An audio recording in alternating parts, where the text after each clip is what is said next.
All right. Here's my thoughts on the efforts of George Pickens versus the Lions game. Let's listen to this, and I'm going to weigh in.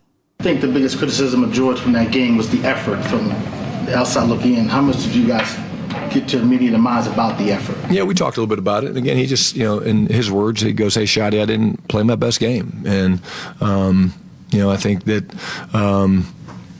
unfortunately, none of us, played our best game, and so that's real. But again, I don't worry about George and his love for football and playing this game. And again, for 5 or 6 weeks, he was the talk of the sporting world. Look at George Pickens, and again, we didn't coach or play well enough to win that game in Detroit. They beat us. Is what it is. We've had a couple days to, reset, refocus, and now we're on to Minnesota. I think the biggest. Now, here's what I'm going to say with all of this. Game fatigue is a real thing, and these are human beings, not robots. And it's not like you're turning on a gaming system and you're saying to yourself, all right, let's go ahead and have ultra health and ultra this and that. No, injuries linger. I think that game fatigue with the Cowboys, the NFL, it's good for us as consumers of being able to watch this, right? But was it 4 games in 17 days? Football ain't meant to play it like that. No. Football is not meant to play it like that. And he's a human being. I'm not giving him excuses. Yes, at least he admitted and said, hey, I didn't play my best. Now, sometimes people will point the finger. And when you point the finger, you got 3 pointing back at you. He didn't go that route. He didn't say, well, the quarterback didn't put the money in my hand or the ball in my hand. Or he didn't say, well, the game plan was trash, man. I can't stand this team. The game plan was trash. He didn't call out anyone. He said that I didn't perform my best. I would take that any day, even twice on Sunday. I would roll with that, for real. And the Cowboys did the right thing about addressing that as far as Schottenheimer to that reporter, right? Because he didn't throw him under the bus. So it's helping each other out. Sleeper is the #1 fantasy sports app. It pays to know sports. Pick more or less on top players. Your first pick is on us, so start winning now. Play in Texas, Georgia, Minnesota, and 27 more states. Pick anytime across all sports, pregame or live. Over 10 million players are already on Sleeper. Make your picks count. Score up to 1,000 times your cash. Join today. Get up to $100 credit using code LAW. Call your shot on Sleeper. Download now. No doubt. Download now. $100 will be matched up to $100 on your first initial deposit when you download the app. On top of that, just think of it this way as well. Once you download the app, $20 from me to you will be on your app. So salute to Sleeper. Now, this is what we need to have the conversation about. I think that Pickens, he will bounce back. Football fatigue is a real thing. Just life in general, doing the same things in such a small moment of time. It's difficult. I'm not giving him a pass on it. Hopefully, he will erase all of that. Now, here's what I want to say about the next topic at hand. The name of the guy is Kenneth Murray. I think that we showcased a lot of footages, a lot of tape about him, and we've been fair and balanced. But at the end of the day, he's been a liability on his team, more so than anything that I can even imagine because of his lack of physicality, by the way. And these are human beings. I know it is difficult playing in the National Football League, and I get it if someone wants to say, well, you're giving Pickens a pass and you're not giving Murray a pass. Well, let me know when Murray ever been a game changer for this team. And I'm not saying that you get those things because of that, but it is for what it is. Welcome back to our top 5 worst defensive plays of the week. Honorable mention is going to go to Let's look at this right quick. On the 3rd or 4th play of the game here. He's going to see the screen. He's going to run out, and then he's just going to get ran backwards, I think. I mean, who do that? Like literally, who do that? Slow until you know. So at what point did he know? And at what point did he fight to get disengagement to get to the runner? At what point did he do that? He didn't do that at all. He ran probably 10 yards backwards and gets pushed out of bounds. Out of bounds. At number 5, we have the one and only Kenneth Murray. He's going to not read that it's a jet sweep. The ball's there. Kenneth Murray, I don't know. Slow until you know. Shoot. Beeline there. Why he's facing. Happening, but it took him exceptionally long. Facing a long time to get there. Great job there.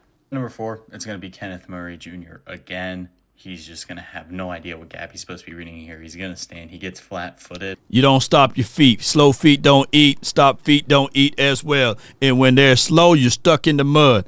Beat your feet and get to that point, shoot through the gap, and make the necessary move. Just looking here and then decides to go.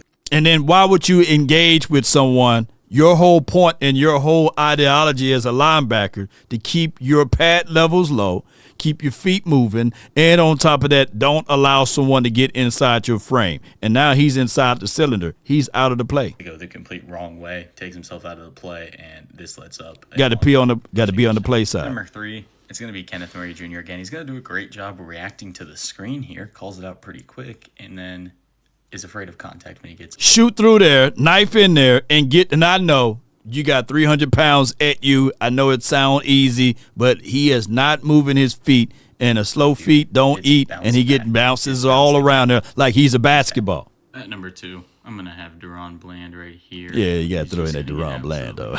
This is the one where he got juked. Yeah, boy bad. got fried. Right. Hey, He plank. got put on the sideline And do some push-ups. Mid-play. That is a $90 million corner, by the way. And then number 1, it's obviously going to be Kenneth Murray Jr. This was an obvious number 1. This play was just amazing. I get it. Jahmyr Gibbs isn't easy to tackle in open space, but you do this, you get juked out that bad. I give him a pass on that one. Staged. Like that. I would give him a pass on that. All-American. Is one whoever is in charge of deciding. All right, let's get back to Kenneth Murray should be on the field that much, and that he was a good player to trade for. That guy should be gone. Whoever it is. This is and continuing though to try and pretend that he's playing well. Like we love the physicality that he's. I don't understand how you can watch how he's playing right now and not make a change. That's what's frustrating. And I think they've taken strides in the right direction. They move on from Amazi Smith, right? They actually go ahead. And that's something I didn't think that they would do. That's a first-round pick. I thought they'd ride that thing out. Jalen Tolbert, inactive, because Ryan Flanoy's a better player. They finally went ahead and made that happen. But this is one where it almost seems like coaching malpractice. I don't understand how you can continue to put 59 on the field when you watch that. The eye of the sky doesn't lie.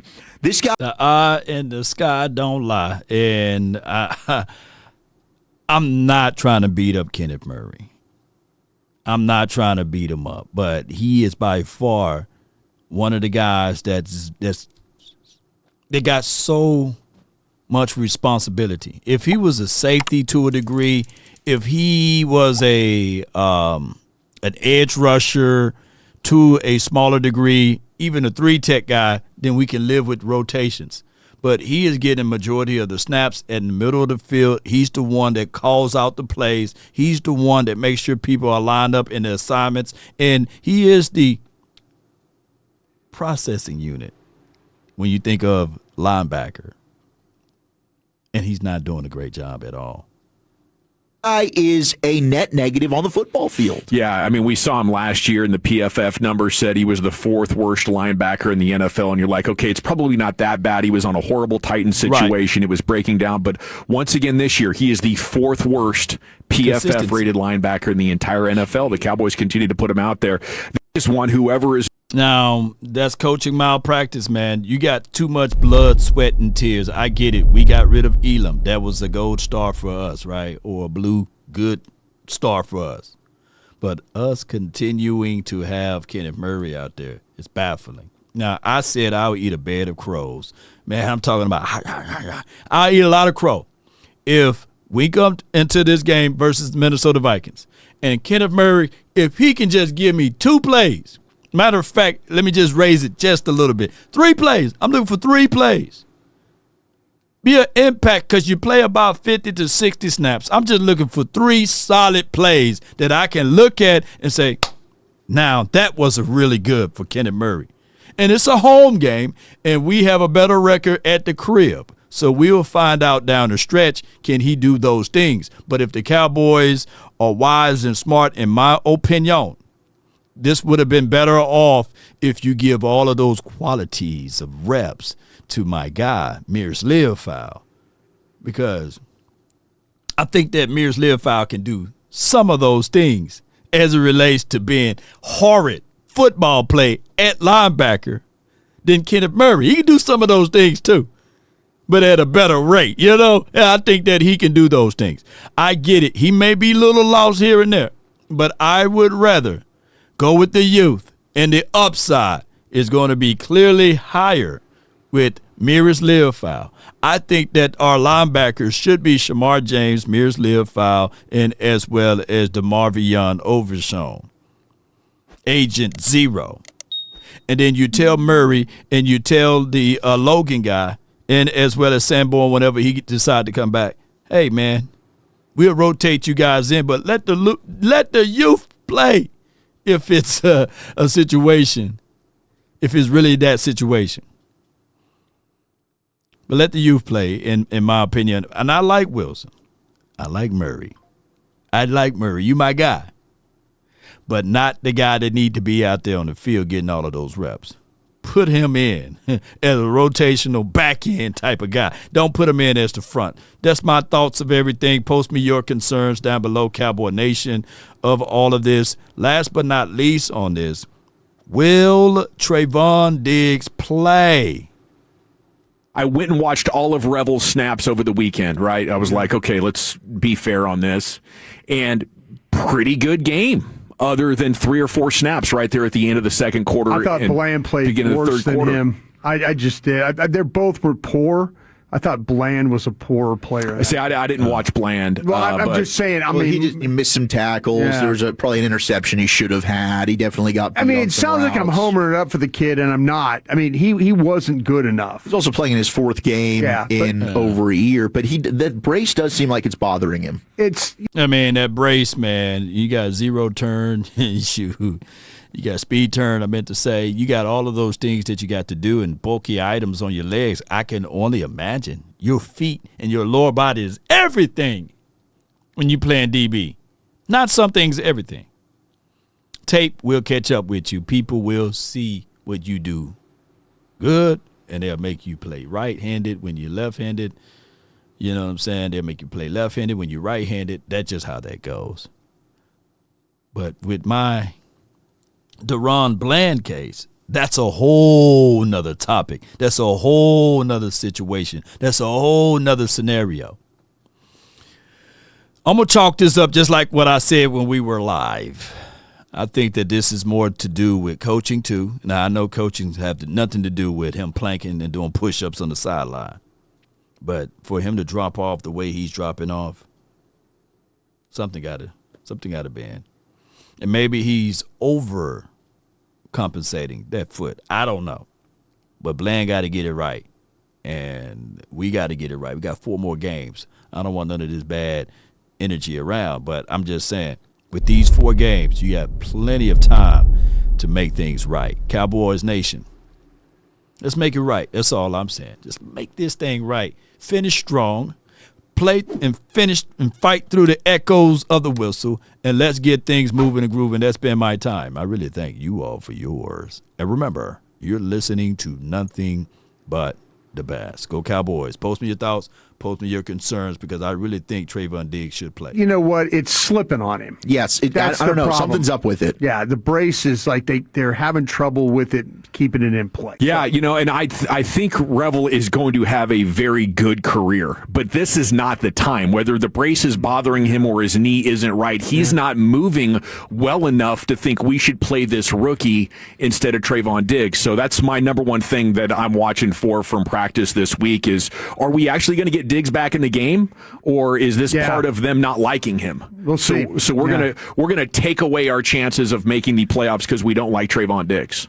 I don't think that's the case. I just think that the Cowboys, Trayvon Diggs, needed this rest. He needed this break. He needed these moments so that when we can see Trayvon Diggs back out there, that he's 100%.